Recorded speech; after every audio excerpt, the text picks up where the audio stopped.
Hello, and welcome to the next episode of the New Earth Architectress podcast. I have a very special guest with us today. Her name is Sandy Humby. She is a space alchemist. She does space alchemy and rose alchemy, and she's going to share with us her unique modality of working with the spirit of place, working with very unique energies that are supporting us in these very challenging and transformative times.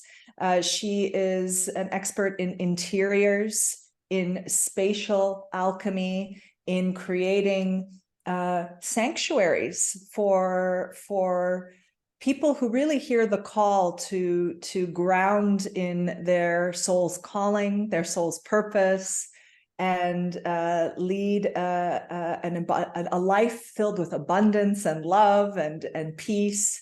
And she's particularly she's a very powerful guide when it comes to the divine feminine, awakening the divine feminine as well. Sandy has been on the Sacred Blueprint interview series several times now. She's a very valuable collaborator, and it's an absolute blessing to have you on the show today, Sandy. Welcome. Oh, thanks, Aisha. I mean, we always have such a rich carousel of conversation when we come together. Yeah. And it's so lovely because coming from sort of slightly different facets of the diamond, if you like, but with that same sort of visionary imprint of what this time is about and what our connection is with Mother Earth, and how we come into this collaborative, co-creative aspect of visioning in the future, visioning in a different way of showing up on the earth, and the impact that that has on our physical, mental, and emotional well-being, but also our spiritual alignment, our soul's calling. That is part of our incarnational script. So it's fascinating. It's like, where and what? Where are you going to show up on the planet? And what are the gifts that you bring in your tool bag? Yeah. Where are you going to show up on the planet, and what are the gifts? Yeah. Oh, I love how you talked about that it's like different facets of the same diamond. I do feel also very connected, that we're connected to this essence of building beauty on this planet, not the kind of beauty that's about the outer a superficial kind of aesthetics, but a real cultivation of the beauty within. Beauty within the land, and calling that forth, and co-creating with it to build the sanctuaries of our future. Yeah, absolutely. I mean, I think one of the biggest lessons and learnings for me over the last couple of years has been a real deepening of my connection to the elements and the elemental aspects of nature, and the fact that this vessel is of the earth. Every molecule of this vessel is of the earth. I am made up of earth, air, fire, and water in the same proportion that the earth is. And so it's a vessel for my soul and for spirit to be present in physicality on the earth plane, but it does bring us into an absolute humbleness of the construct that we may have grown up in. I mean, I grew up in the 50s and the 60s, and the essence of our approach to the earth has woven lots of different channels, if you like, to its expression in that period of time. And there is a returning to the garden. I mean, it's like, it's a Carly Simon song, isn't it? Returning to the garden. And this is really where we're going. We're going back to pick up this connection with the earth, connection to the sacred geometry of the earth, the sacred geometry of nature, and the difference that it feels when we are in a space that is congruent and is in geometric balance, and what that does on the body. We're really learning a lot of the ancient wisdom, relearning a lot of the ancient wisdom. You know, we went Absolutely. so far away. Oh, absolutely. Yeah, when you share that, you know, realigning, coming back to the garden, bringing back these geometries that are so connected, deeply connected with us and the earth, and reawakening that knowledge, remembering Yeah. that knowledge, which has been so forgotten. And that's, as an architect, going through architecture school, being trained in a fairly modern, with the modern language, right? A few professors had the gift of really being able to help me to tune into inspiration and intuition and imagination. But for the most part, the school's a result of this forgetting. You know, not to forgetting the sacredness of life, forgetting the sacred proportions, the sacred geometries.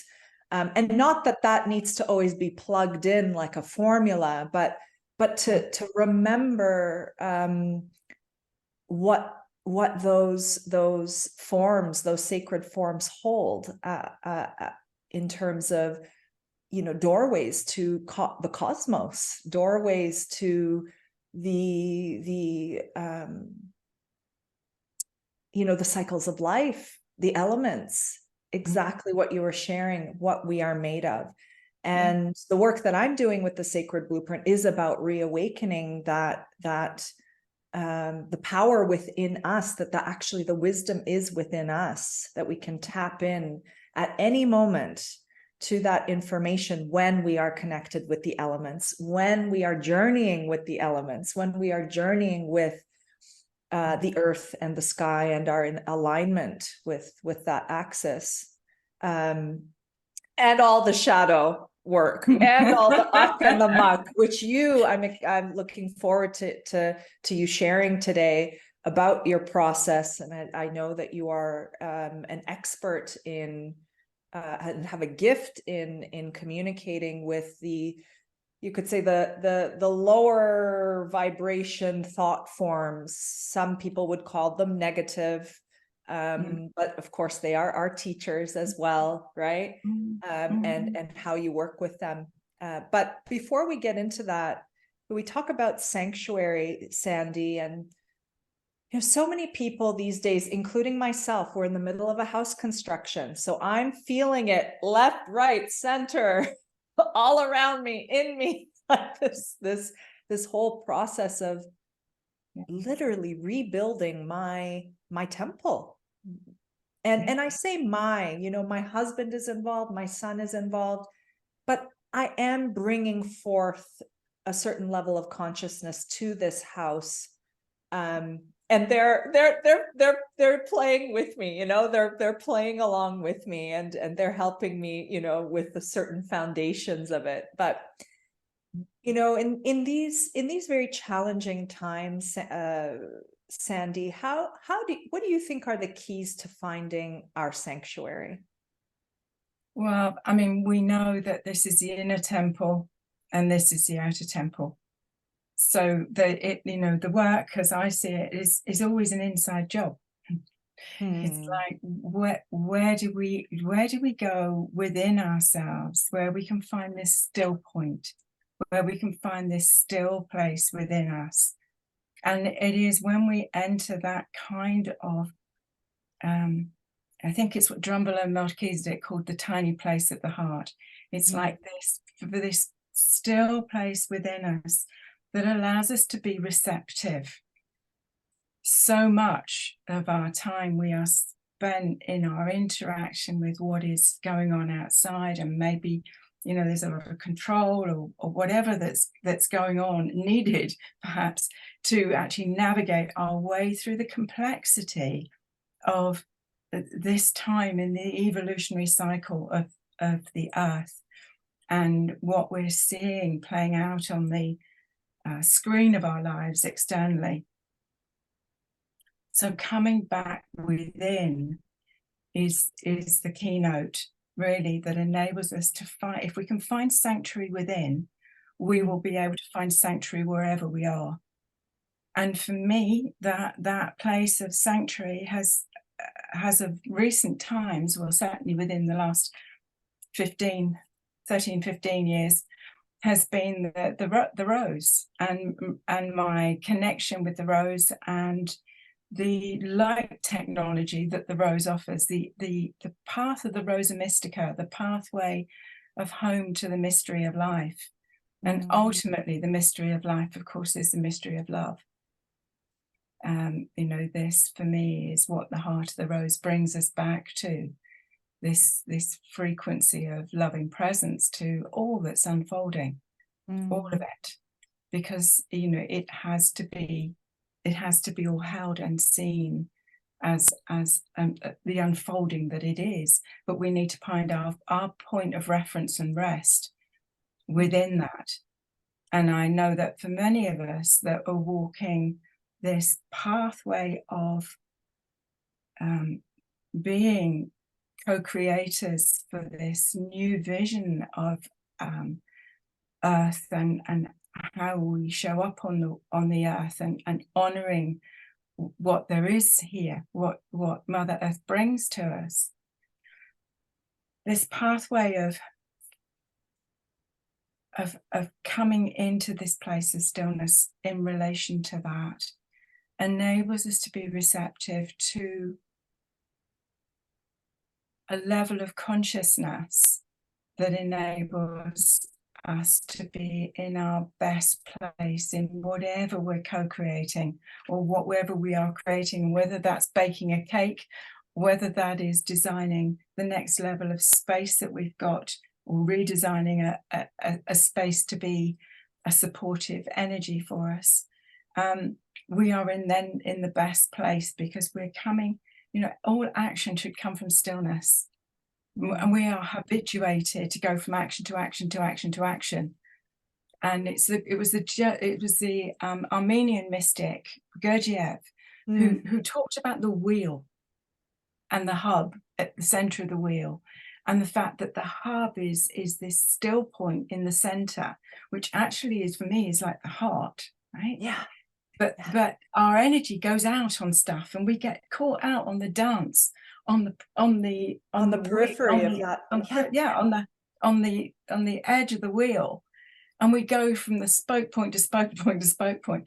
When do we come back in and anchor back in to the core of who we are, to make it's like in breath and out breath, right? Coming back into the in breath, and just being present. And maybe that's as simple as the sanctuary that we need to have as a constant reminder.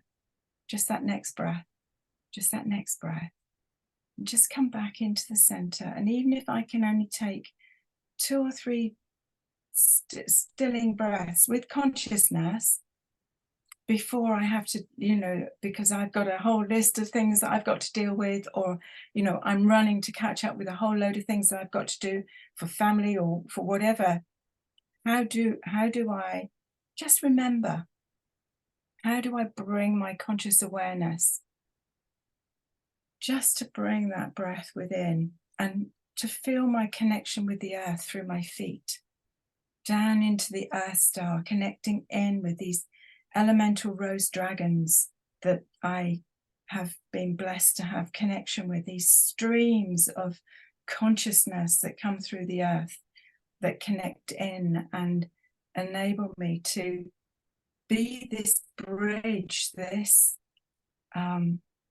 vessel that is like an acupuncture point of light, to bridge the higher dimensions of us. You know, each and every one of us have higher dimensions beyond what we present here, because we've had many lifetimes where we've had mastery in different things, and we've stored these in escrow, waiting for the time when we can hold this fifth dimensional heart field. And pull that book from the library of wisdom, right? That we built up for so long. Yeah. But vibration is the key code that opens the gateway, that opens the door. And so everything is energy. And I think once we realize that, we become much more masters of our pathway. Yeah. Because we become very consciously aware, or we have the invitation to be more consciously aware of when we are off, when we're off kilter, when we're out of sync, and when we just need. I mean, I'm actually which are wraps, but I also make mats, rose mats that you can sit on. And there have been times when I've had a rose mat sat on a particular chair in my living room, and every time I know that I've gone AWOL, there's stuff going on, I go and sit on the rose. I just sit on the rose, connect through my body to the energy of the rose mat, and breathe. Yeah. And it's like, oh, reset, Sandra. Reset. So we find sanctuary wherever we can. And you know, I think that, you know, obviously the more we are consciously aware of the fact that Mother Earth brings us everything that we need, and if we can surround ourselves with reminders of that, products that are natural, products that are made of wood, perhaps natural textiles, and then being consciously aware that we drink living water, you know, that we do the best for the water for us, because we are 70% water, as is Mother Earth, and you know, and as natural foods as we possibly can. So it's a whole, it's a wholeness, isn't it? Sanctuary is a wholeness. We can't have beautiful space and fill ourselves with rubbish. Right. Or, you know, have the perfect feng shui space when you're not doing the work yourself to harmonize maybe your meridians, or and this is not to say that, you know, we need to be perfect, and that this is, you know, that you will be judged or this or that, but this is what you shared, the wholeness. We're moving into this new paradigm where everything is connected.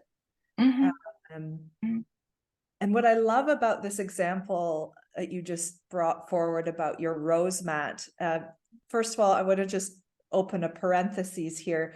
Can people access your rose mats? Do you sell them, or are they just, no, they're I got one. Do you have any on your website? I mean, I have everyone. I have Sandy's Rose Oracle deck, which is phenomenally powerful. It's incredible.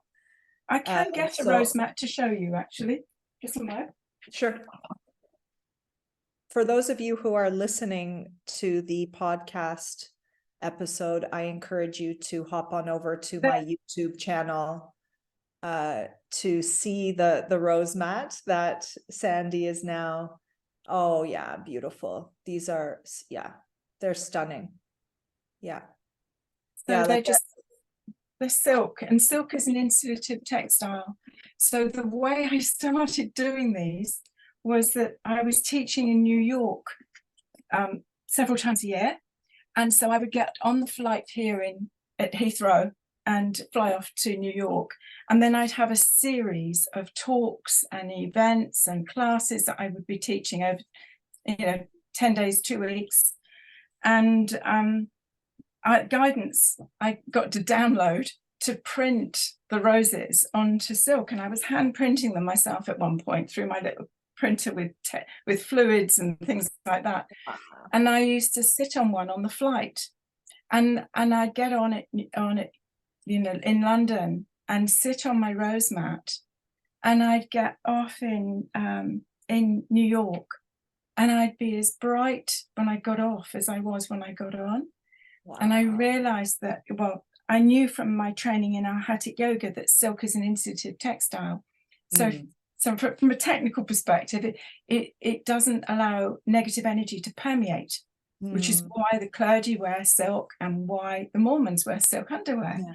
Yeah. So what's happening is, of course, you don't know who sat on the seat before you. You don't know. It's the same as if I'm traveling and I'm staying in a hotel, I don't know whose head went on that pillow before me. Right. And soft furnishings hold They emotional absorb, right? imprint. Yeah. They absorb it.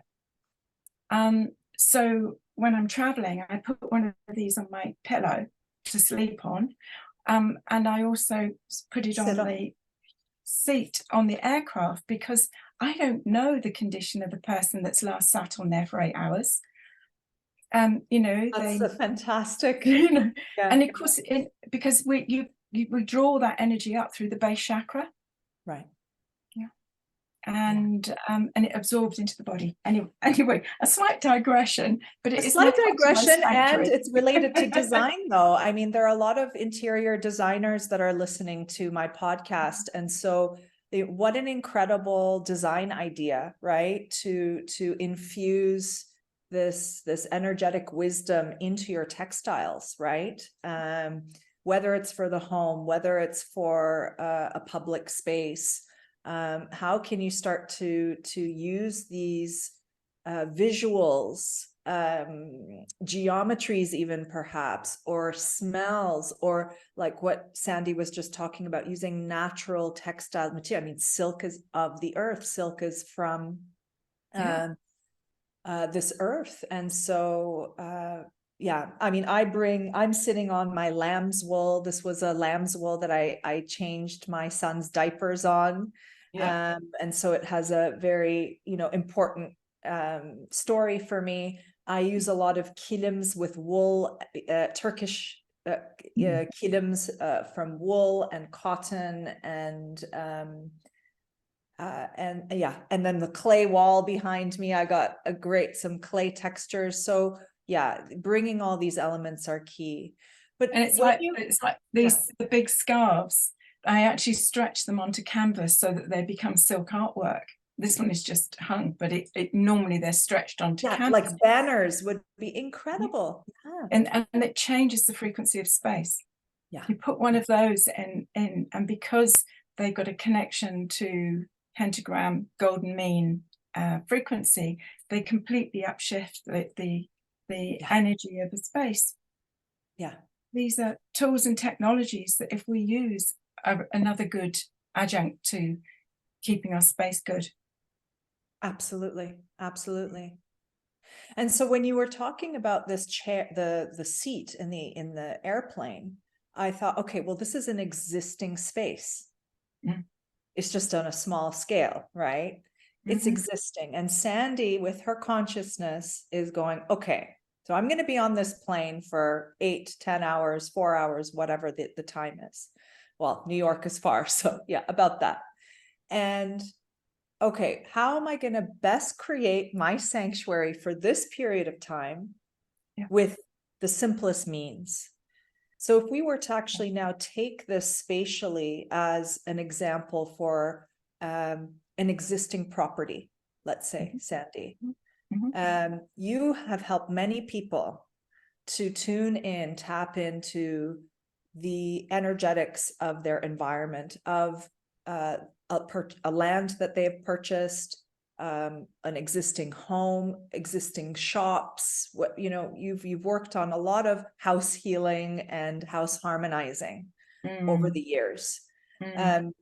And so if we were to just now look at, okay, from the chair to the existing space and place, what kind of energies do you encounter when you are guiding your clients towards building their sanctuaries? What kind of energies are you working with, transmuting, holding space for when you do your space alchemy work? I think the first thing is that I absolutely trust that whoever calls me is frequency aligned to what I can offer. That's my first piece. But my particular area of mastery, if you like, is in recognizing the frequency of the space, how attuned is that to the client, and what is there that's residue? What is there that the space is wanting to reveal? And certainly at this particular point in our evolutionary journey, where there is a rising of the photonic light on the planet, there is a rising of the frequency of the earth, what I'm finding is that a lot of my work is involving spirit release, stuck, traumatized, emotional storylines that are connected in. So there are two different energies that hang around in houses for me, and this is my primary go-to. Before I start with anything else, any other rebalancing, it's like, what is there? What is there in the space that either is impacting the client's energy and well-being, or is likely to, if they've purchased the property but not moved in, or they're planning a major refurbishment, or even if they're going to knock the property down and rebuild. Because I've also found that the energetic imprint that is residue doesn't disappear if a property's been knocked down. It stays there in the energetic fields. So my first go-to is, what is here in the space? Is there residue spirit energy? Is there residue entity energy? And these are two very different things in my language. So spirit energy for me has had a consciousness just like you or I. And at the time of passing, at the time of leaving the physical body, there was unprocessed emotional trauma in the heart field, which, and we know some people will wait till a certain person comes in the room before they can leave, or they will be in coma for several days, which I sense is a processing of the life story to come to peace. You know, Anubis in the Egyptian pantheon weighed the heart against a feather. One of my favorite guides. We are, we are meant to have hearts as light as feathers at the end of our lives. Yeah. And if we don't, there is the possibility that as we come to leave, a fragment of the heart field, which was unresolved, had not come to peace, will go back to where the trauma occurred, where the seed trauma occurred, not where they passed, but they'll go back to where the seed trauma occurred. The other thing is, the other aspect to that energy is what I call entity energy, and that is created through negative thought form. So like Dr. David Hawkins' book, Power versus Force, there is a calibration chart on there, in there, that talks about the lower frequency energies, emotional energies that stem from fear, ultimately, because there's love or fear, right? Which way are you going to go? So fear will create sort of anger, resentment, bitterness, sadness, grief. It will have often have a depression aspect to it, or it could be long-term sickness. All of these things leave a residue in the field. It's like, I've been to a lot of houses, or quite a few houses, where people have said, I don't know why, but we always argue in that room, never anywhere else. Right. So it's like an accident black spot, right? Yeah. So somebody at some point had a really big accident in there. And we know this when we walk into a room. We go, well, the air was blue, or you cut the air with a knife. Our bodies read it. We read that energy. Just like going into a house and going, this is a really happy house, or get me out of here, this isn't for me, this doesn't feel good. The entity energy just gives a flavor, but entity energy will feed on the emotional imprint that has kept the spirit stuck. And entity energy can only feed on the frequency of emotion that created it. So if it was created from anger, it will only feed on anger. If it was created through intense fear, it will only feed on intense fear, and it wants more of it because that's gourmet dinner. And so it would try and it feeds generate. off of it. Yeah.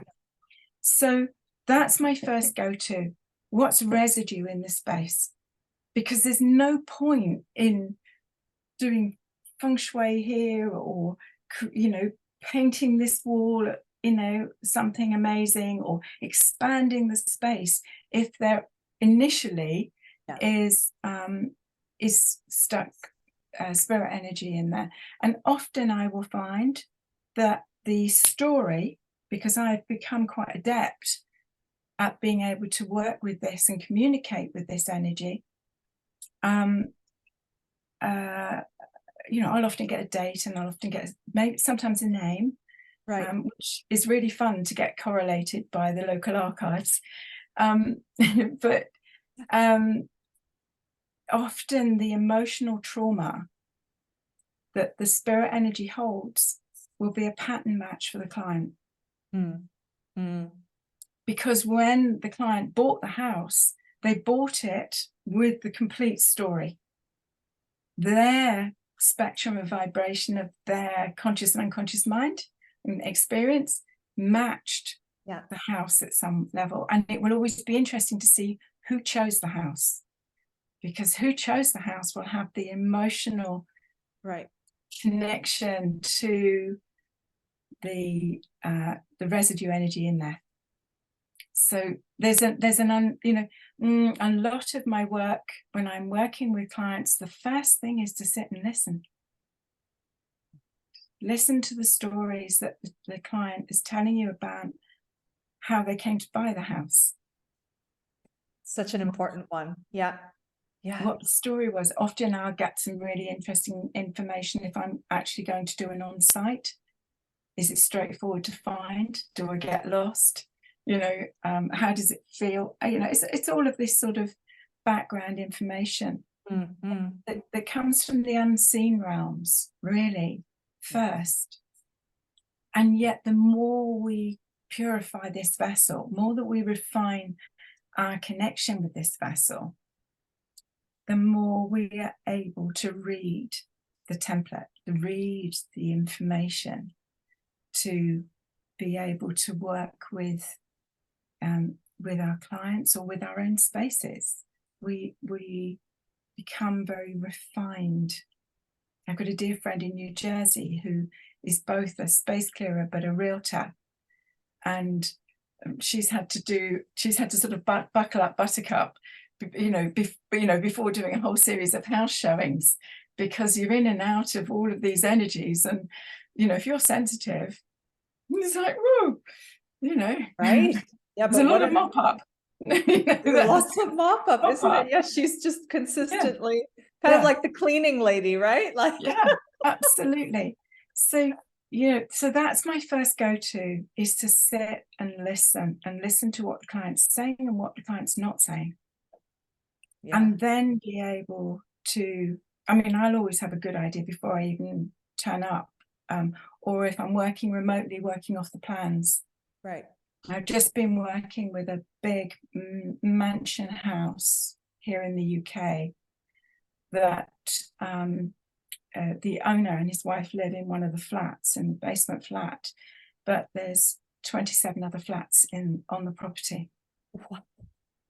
And I knew I could work with their place. So this is again where you've got much bigger properties and more complex situations. But there were 17 other spirit energies at different places in this huge. I mean, there's just so many rooms available. Well, exactly, and there was no way that I was going to get 27 flat owners to agree to what I was going to do. So that it's been my development of my different processes for doing things has had to accommodate anything from a studio apartment to quite a sizable property. How, with integrity, do I approach this? How is this going to be in best service to the client? And it's fascinating. but you know, a property that's been there since the 1500s, and the oldest part of the building is from the 1200s, because there was an Elizabethan building on the site to start with. And knowing that the dismantling of a property, whether it was burnt down or whether it was knocked down, doesn't remove No. the storyline. Yeah, it's just the physical. It's the last stop. Yeah. Yeah. But so you become a bit like a forensic detective, you know? Yeah. It's like, what's the story here? You know, and you're going back into the archive of the land and the evolution of society, and and a lot of my work of recent times has been in the States, and working with a lot of the native peoples and the land. I seem to have attracted a whole flurry of consultations that are connected with spirit release of trauma with native peoples, and connecting back into the Tequesta and the Ute and the Shoshone and the Arapaho, Micmac, this and offering beyond the confines of the client's consultation a bigger service in releasing the trauma field, and that, you know, in these times is lightening the load for all of us, really. So we come back to sanctuary. Yeah, we come back to sanctuary, exactly. Wow, it's beautiful how you're sharing the you know, that your approach can be applied to, you know, anywhere from a small flat to a very sizable large mansion property that's had various layers of built existence on it. And I appreciate your distinction between the entity and the spirit energy, which is an earthbound spirit that is most likely, right, when you're called to the project, is probably ready to be guided onto to the next dimension, into the light. But it's sacred witnessing, Aisha, that, you know, that's the place. It's like, well, where am I in myself? Can I hold sacred witnessing to the trauma? And can I, through that place of unconditionality within myself, enable that spirit fragment to return back home?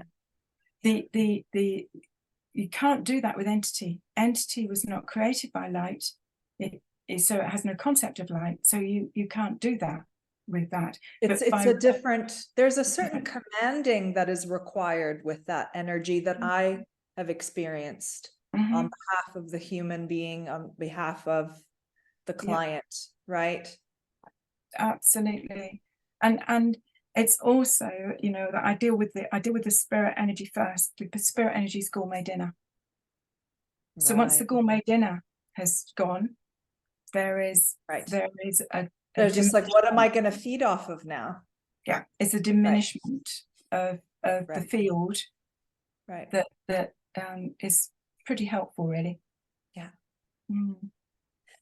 You know, there's a lot of women that approach me, or even women that I'm mentoring, who really, you know, architects, interior designers, women who have been trained in more or less the conventional way, but they're hearing the call, right? Their divine feminine is really rising within, and they're on the precipice of really stepping into a new way of being, where they fully express their spiritual truth, right? With no inhibition, with no fear of being persecuted, maybe that too, persecuted or shunned from society, ostracized. And, you know, all that you are talking about, for me, I mean, it's so natural. Whereas, I mean, with the sacred blueprint, I work a lot with the nature spirits. We work with connecting with the heart of the land, and partnering with nature, partnering with the spirit of the land in order to co-create the blueprint for the architecture. Yeah. And I know that you do that work as well. And since you and we've been doing it for quite some time, it feels almost like second nature. It's like, well, why would it's so practical? It's so practical at this point. It results in a much more laser precise birthing process, rather than, you can imagine at the architect's studio, right? The amount of time that it takes to design a house, layout over layout, option over option. Well, we could do it like this, we could do it like that, this shape, that form. Clients are bringing in images from different magazines and online sites and saying, well, this is what I want, that's what I want. But your approach, it just for what I'm hearing is that it really helps to open the way for your clients' true souls to take a seat within that space in order to shape it in the most beautiful, aligned way possible for the land and themselves. But what I was trying to get at here is there's a lot of women who are fearful of talking about this with their clients.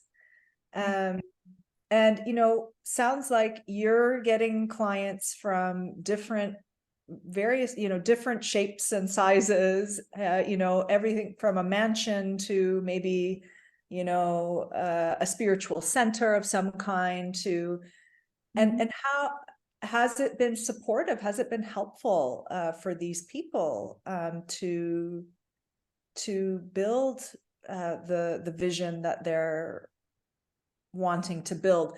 I mean, I know that some of your projects are really not only about building something new. It may be a renovation, it may be just the house harmonizing aspect, but yeah. Well, it's interesting.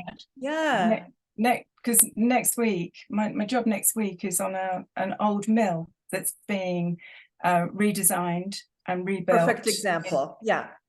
In Spain and in northern Spain, sort of, and part of the work initially will be to clear the residue energies, because the rebuild is proving to be very slow. So it's really about making sure that the template is clear. There isn't anything that's inhibiting the process, the actual process of the visioning and the development and bringing this property and the land back to life, actually, because there's overlay after overlay. When you're looking at what's gone on the land over the eons, the residue to get back to the true beating heart of space is just like the journey back home, this sacred homecoming to self, to the true beating heart and the essence of who we are. And at some level there is a real sense that we have to stand on the land and listen wholeheartedly to what the land is whispering. Sometimes very loudly, but right, sometimes very angrily, right?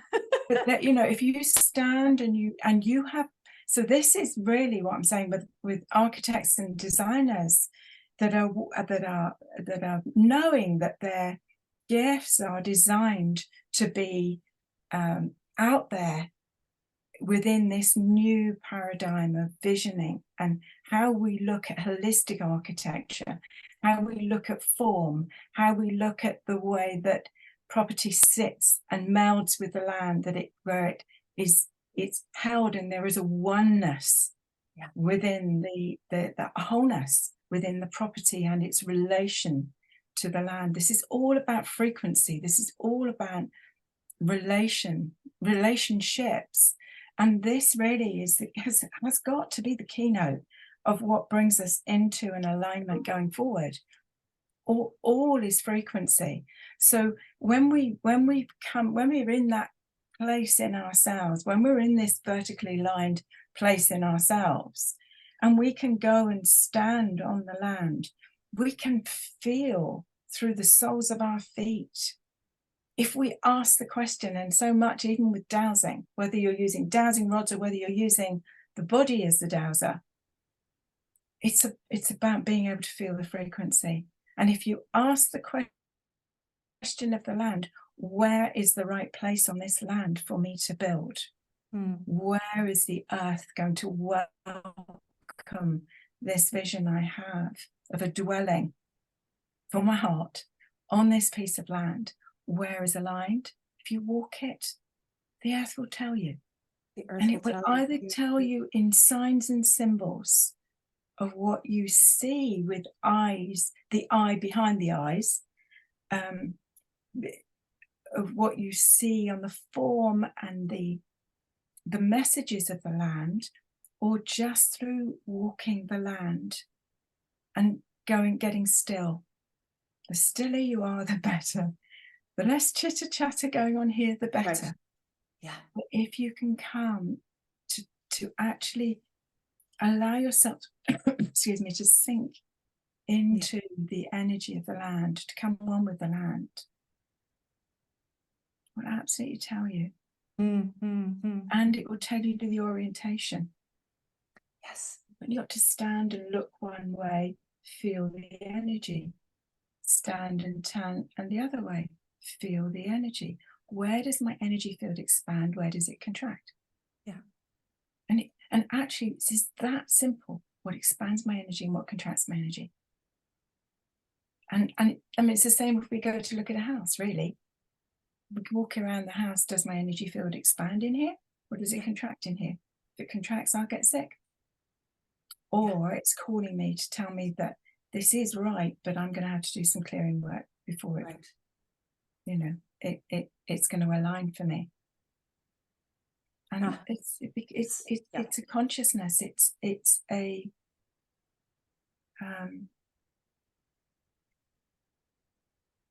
field of focus that enables us to be vessels to co-create with Mother Earth and to align ourselves with spirit. And that's it. We're acupuncture points of light on this planet. And if our gift is in creating beautiful dwellings, then that alignment brings us into that sense of expansion when we're presented with that opportunity. And it isn't about doing it the old way. I mean, for someone who is energetically sensitive, you've only got to look at some of the cutting edge architecture in the name of architecture that's been put into our cities that actually is totally destructive on the human energy field. Yeah. Absolutely. You know, it's not life sustaining. Yeah. It's just a bunch of theatrics with lines and forms and colors and whatever, or non-color. Most of it is dark gray or black or and very sharp. There's a lot of sharp energies. There's some that are more organic, but then also they go overboard with the organic, and there's too much movement, and you don't have a sense of grounding. Right. So how do you I think this is, I would recommend all the women who hear the call, who are energetically sensitive, to do a few case studies. I do that with my clients, of select a few buildings downtown, wherever it is, in the countryside, wherever it could be. It could be just down your street, and take a look at, 3 of your neighbors' houses and stand in front of it. How does it make you feel? Right? Yes. At the threshold. Speak with the being of the building. Yeah. What is it saying to you? Yeah. Yeah. And then let that be your lead. not only is exactly. And whatever the, yeah. We do have a little bit of a delay. We had a storm here. I'm talking about the internet connection. We had a storm, so there might be a bit of a delay in the recording. Thank you all for your patience with your ears, with the little blips, and the other piece also, Sandy, that you're sharing is that's so important that I'm hearing in between the lines is, you know, especially when you're talking about, okay, well, we can feel with our bodies. Yes, it's beautiful to have a pendulum. Yes, it's beautiful to have the dowsing rods and to practice with these tools, but they are only indicators of the information that is already running through our bodies, and indicators that we, in fact, just like you said, we are acupunctures of light ourselves. And as women, I feel that in this time, with the rising of the divine feminine, that gift is being turned on in all of us.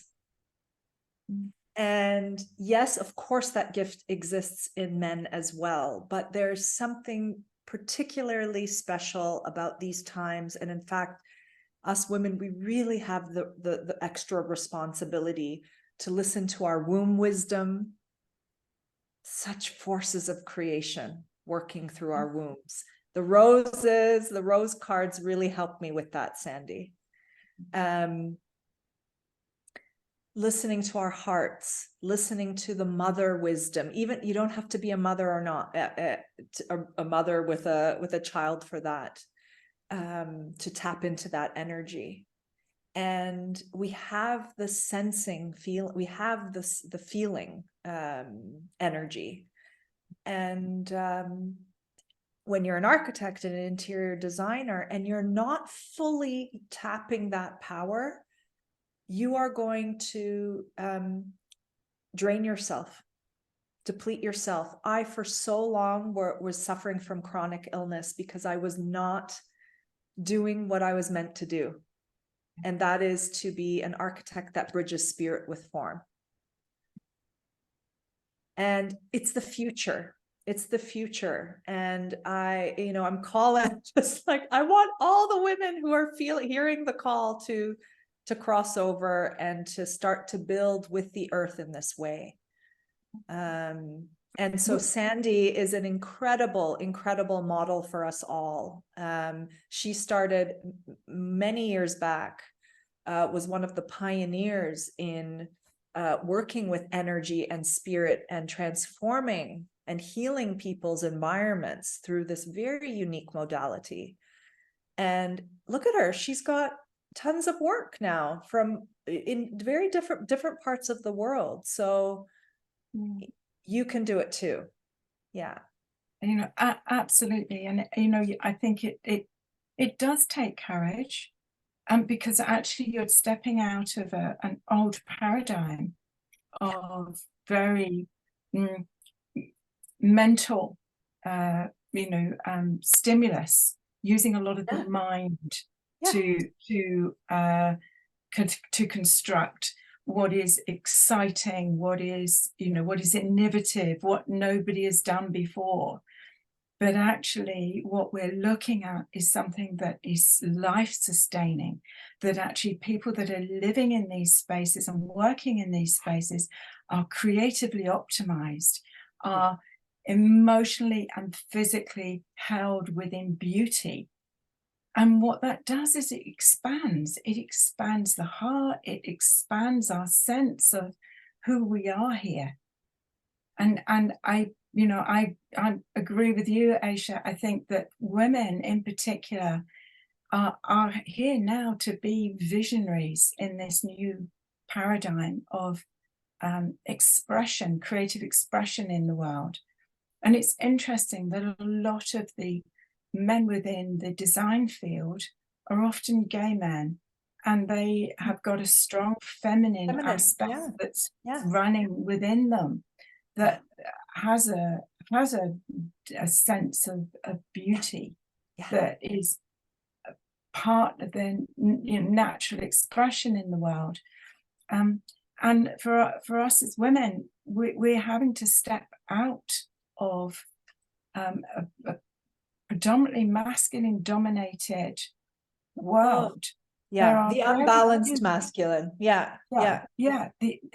old paradigm of what masculine energy has been corralled into being, because that's what it's been over the years, whether that's in architecture school, whether that's in medical school, wherever this is.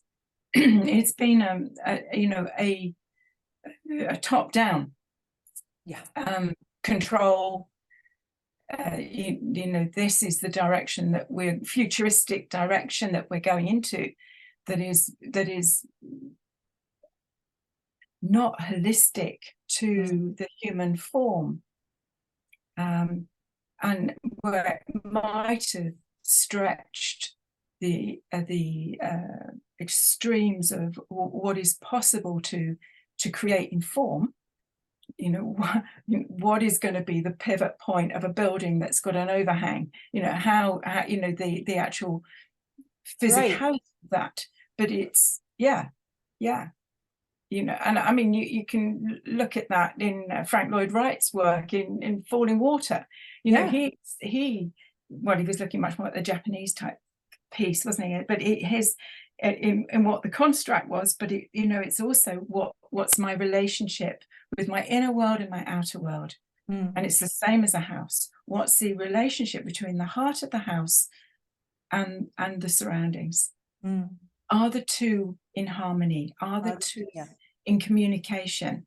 I mean, for me, when I'm looking at design, I'm always looking at what is framing the window and what's through the window, and how they're in communication, because they've got to be in communication in order for there to be harmony in the view. So many details to bring back into our awareness that have been lost as a result of this you could call it the patriarchy, you could call it the unbalanced masculine, you could call it the old paradigm, whatever you want to use. And even with interiors, Aisha, with color, I'm looking at what the color relationship is outside the window and inside the window. What's the relationship one to the other? But also from the coloring in the property, is that harmonic to the property, where it expands the auric field of the property? Is the property happy with the color? But also, what does that color do to the energy field of the client? Is it harmonic with the client? It's all frequency, and it's the same with artwork and everything that we choose to have in and around us. What is it doing here? So key. Expand or contract. I hope everyone is taking notes as they listen to this podcast. Sandy is such a wise, amazing teacher.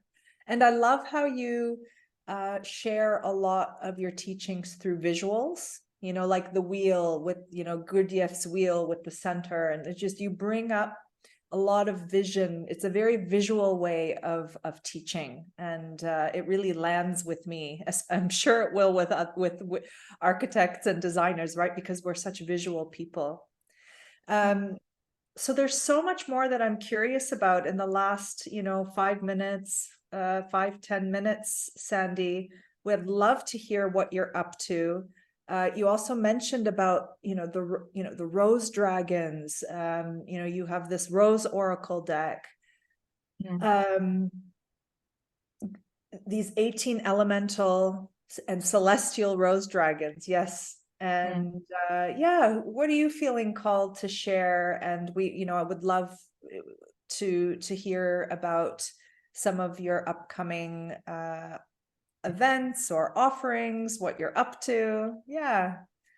Well, I suppose that the probably the thing to share most is the fact that to recognize where we get called, recognize when we get a real feeling that we need to move, or we need to be living on a certain place on the planet. And so many of us are getting so much more sensitive. And I think in the last exchange that we had on the Sacred Blueprint, I mentioned that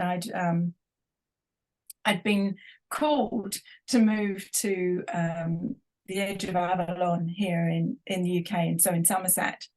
And the calling I was quite resistant to, I have to say, although it calibrated well for me. I was resistant for many reasons, including my family, who are all 2 hours away now. And the calling was to go to an energy site here called Burrow Mump. And Burrow Mump is a really interesting point on the Michael-Mary line, one of these strong currents of energy that runs right up through from Cornwall across to the east of the UK. And so the Michael-Mary line is the weave of the masculine and feminine as it undulates its way right across the country. And the crossing point. And the masculine line is going straight, correct? Or no, it's not. There is a line that's been drawn through these points, but they weave like this. So it's very sinuous weave. Yeah. And so Burrow Mump is the last crossing point before you get to Glastonbury Tor. And I didn't know Burrow Mump, but anyway, I followed the call as I have done at various points on my journey. And I went and stood on Burrow Mump and tuned in. And you might find this bit interesting. I don't think I've shared this bit before, but I could hear a hum in the land. It was a hum note beneath my feet. And as a Humvee, I paid attention to the hum that was going on. And I went and I stood, because the Burrow Mump is a mound in the landscape on a very flat landscape. So, it's just this mound. And on the top, there is a church to St. Michael, but it's semi-derelict. There is still the tower, but all of the roof has been taken off, and it's a ruin. But so in hearing the hum, I went and I stood in the tower, and I hummed what I heard in the land, and the tower pulsed. And if I went off the note, the tower went still. And then I'd hum it again, and the tower would go. And it's like, this is really strange. That's the first time I've experienced this. Wow. And it was just after that I heard, so I say I'm clairvoyant. I'm not clairvoyant, well, not today. Maybe tomorrow. And I'm clairaudient and clairsentient. So I sense things, clairsentient. Yeah, that's me too. Yeah. And I'm clairaudient. If I'm in the right receptor mode, I often I'll hear the spirit energies communicating with me. Anyway, I'm stood on Burrow Mump, and I hear this voice that says, we are the elemental rose dragons, and we've come from the 5D heart of Gaia, and we're wanting to work with you. We have information for you. So hence started the work that I was being drawn to with working with the elements of earth, air, fire, water, and ether. And what I recognized was that on this crossing point of the masculine and feminine, these 4 prime elements of earth, air, fire, and water were coming in through the crossing point. They were coming in through the currents in the earth. And this was probably 15 months ago now when they communicated with me. And I understood that these currents of energy were waking up. And that when the dragon energy was shut down on earth, many of the dragons either went underground, and they went back down to the heart of Gaia. Yeah. Or others went off to the Pleiades. They removed themselves in the point of the dragon slaying and the dishonoring, and they knew that the frequency of humanity had dropped too low for them to co-create with. And what's happening now with this awakening, synchronistically with the awakening of the divine feminine, is that these currents of energy are starting to be much more active and much more bioavailable, shall I say. There are many more that are working with the land that are becoming really aware of these awakening currents.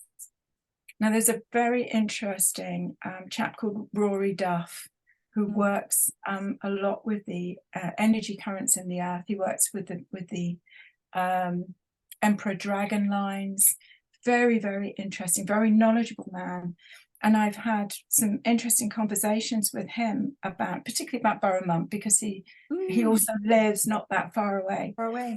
And he talks very much about the crossings of these lines and harmony times, which are the solstices and the equinoxes, when the energy currents in the earth come into harmony. Yeah. And what he's saying is that on the crossings of these node points, what he's calling node points on the landscape, when they come into harmony times, a rose opens. And so what happened at Burra was, as the energy lines came into harmony, and I was there carrying the rose consciousness, then the rose node opened to allow me to have this connection with these, they said they were elemental rose dragons, and that their particular frequency had connected, because I work with the rose and the rose frequency with my mandalas and my rose oracle, and that there were 13 celestial rose dragons that would come in once the elemental rose dragons had anchored their template. And this is 12 around the one. These are 12 qualities around the zero field. The connection all the way through the zero field and the rose dragon of the ethers that runs through the body, up through the Shushana. Those that do yoga will know the Ida Pingala and the Shushana, the central column, that is awakening us to a next level of our evolution here in human form.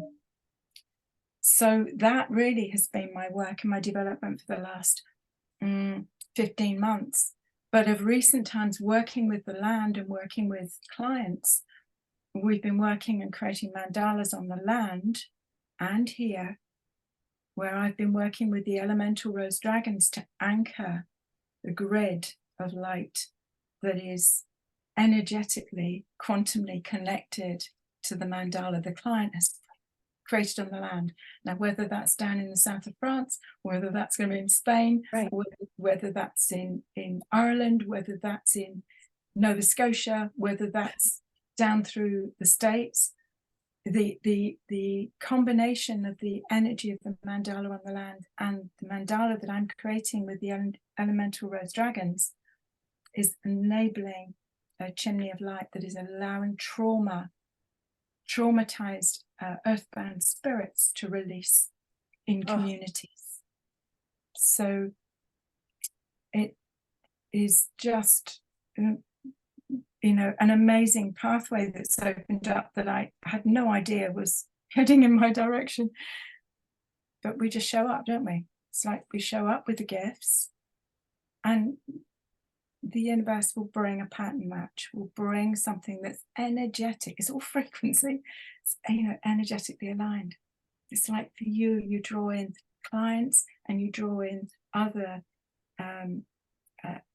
architectresses. Yes.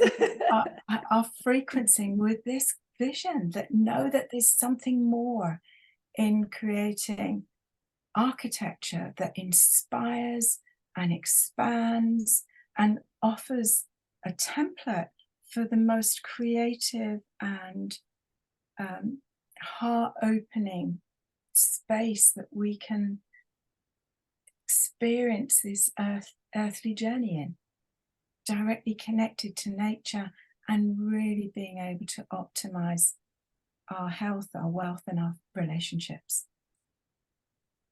I see it. I see it. It is done. Absolutely. That's what we're here for. Yeah. Yeah, to build the beauty. Yeah.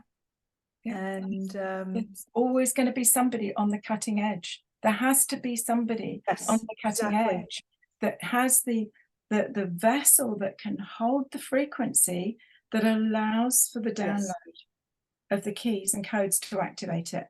Yeah. And I sense this sort of where there is such an increase in photonic light and the plasma field shifting, but actually things that when these frequency codes come in of potentiality for our human expression, our creative, divine human expression, we are creators. We are creative beings from the Creator, right? We are drops of that essence in this vessel. What magic are we here to create? And the whole spiritual world is waiting for us, just like the dragons. They say they're not going to go off and do it on their own. They connected with you. They said, we want to work with you. We want to co-create with you. And the angels too are looking down on us. Yeah. And they're saying, okay, it's such a gift for you to be in this human form. Mm-hmm. We're waiting for you. It's your responsibility. We're here to help you. To pave the way. Yeah. Times. It's so exciting, really exciting times. And I don't look back on my path either. I'm just so, the Pleiades were really a big piece to me quitting my job in conventional architecture.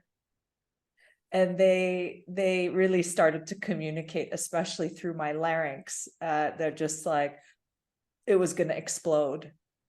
And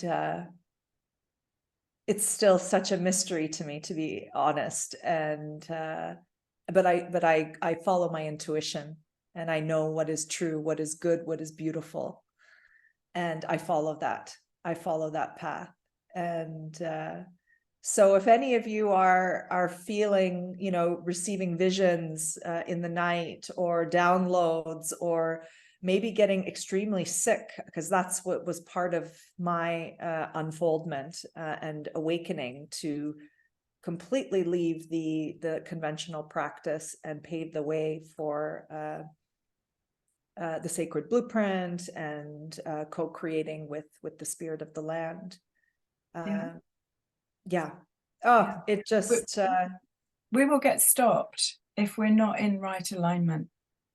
There will there will be a stop in the flow, and we will be called to pause point. Sometimes that's a physical malady that we experience, but all of that is a divine gift if we listen.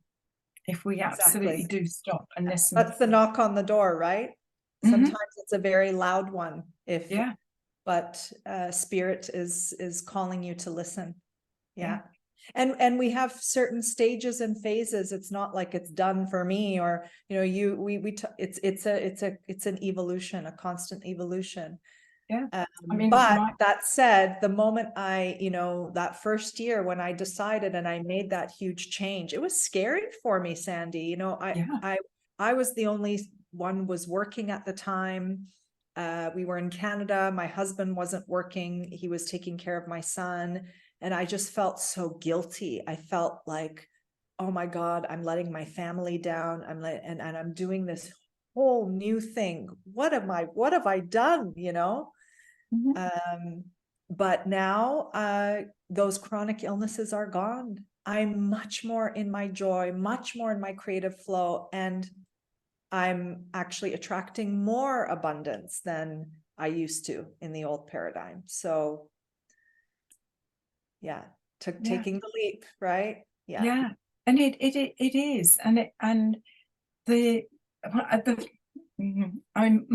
my daughter would far rather I was making wedding dresses, because actually that's explainable. It's much more within her comfort zone. But following this path of beauty, truth, and love, that is the way of the rose, and that's the way of the heart. That is the way of the Divine Mother, and Magdalene. This is the following of the threads, if you like, that lead us home. It's a sacred homecoming. It has to be a sacred homecoming to self. And once we've come home to ourselves, everything that we create from that space is held with beauty, truth, and love. How can that be wrong? Yeah. Oh, Sandy, I love it. I could just speak with you forever. All right, let us know, what are you up to? How can women get in touch with you? Through my website, rosealchemy.com. We'll be sharing that in the when we share the episode in all of our social media. I'm writing it down, rosealchemy.com. Yeah. And the other site that I have is sandyhumby.com. Yeah. And I'm in the process of putting a 4-part course together that would outline, my approach of working with spaces and some of the techniques that I've developed. So that's sort of in the works, as Beautiful. well as getting the print run done for the rose dragons. Oh yes, because I love that. They are for making mandalas and for unblocking, blocks with your work. If you've got a project that's sticky, working with the roses on a grid form onto the plans will often unlock. There are all sorts of different ways, energetic ways of working and co-creating with nature. The roses are pure love. They have no other agenda. They are so beautiful. Way showers. Yeah, no, they've been really supportive for me in my personal transformation into another stage of my womanhood. Yeah. Important stage of my womanhood. Yeah. So I can imagine, when we get really creative with them as architects, because they are architecture of love, right? I love that. Well, so women, I will share Sandy's links within the description of the YouTube video, as well as when we send out the podcast episode to our various platforms. So reach out to Sandy especially if you're someone who is looking to purchase land. Perhaps you've already purchased land and you want to develop some kind of a project there. I recommend you reach out to Sandy for consultations. She's a phenomenal guide and will help to work with that residue and more and much more. Yeah. Having a clear template to work with. Yeah.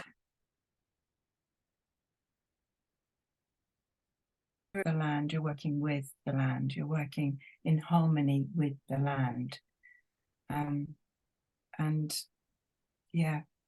also I think it's also something I said before, Mother Earth doesn't want this trauma on her mantle. I know there is a lot of additional trauma that is being created in what's going on in the world just now. But the more that we can clear the trauma, transmute the trauma, and so that we can make things easier for us all. Oh, such important work. Sandy, it was such an amazing interview. I always love connecting with you, and I look forward to our future co-creation. Absolutely. All right. Have a good rest of the day. Thank you. Many blessings. Thank you. Bye. Bye.